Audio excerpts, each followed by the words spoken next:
ليه إلغاء الهبوط هو كارثة؟ يعني ليه إلغاء الهبوط كارثة كبيرة جدا؟ والله العظيم إلغاء الهبوط ده أغبى قرار أنا شفته. المرة الوحيدة اللي أنا شفتها اتلغى فيها الهبوط على ما أتذكر يعني كان موسم 2011 2012 ساعة ما حصلت الحادثة. ده كان الموسم ده اتلغى فيه الهبوط عشان طبعا الأحداث اللي حصلت طبعا، ثورة 2011 و2012 والبلاوي اللي احنا كنا فيها دي. فدي كانت ظروف طارئة، كانت البلد اصلا كلها ما فيهاش اي حاجة ما كانش فيها اي حاجة اصلا. فاتلغى الهبوط ساعتها، اتلغى الهبوط واتلغى الدوري اساسا يعني كان في ظروف قاهرة وظروف طارئة. فانت كنت هتعمل ايه؟ انما النهاردة 2025 جاي بتلغي الهبوط. بتلغي الهبوط ليه؟ يعني انا مش فاهم.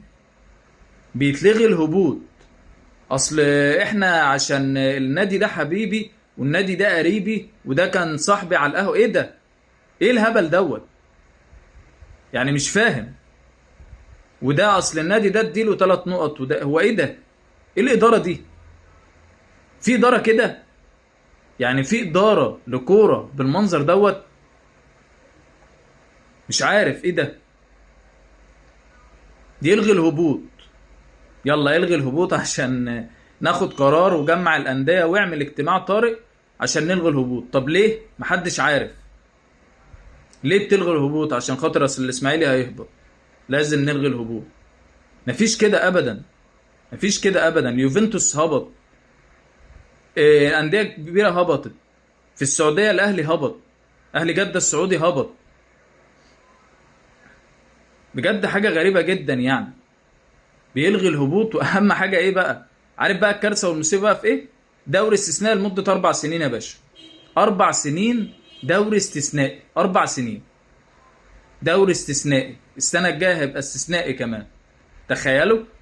يعني دوري استثنائي، والدوري اللي هو السنة الجاية هيبقى 21 فريق، وهيبقى الدور الثاني 7 فوق و14 تحت.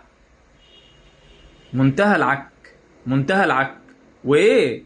ممكن خلي بالك يغيروا كل حاجة بعد كده. ما خلاص، ما هي ماشية بالحب وماشية بالمجاملات وماشية بالصحوبية.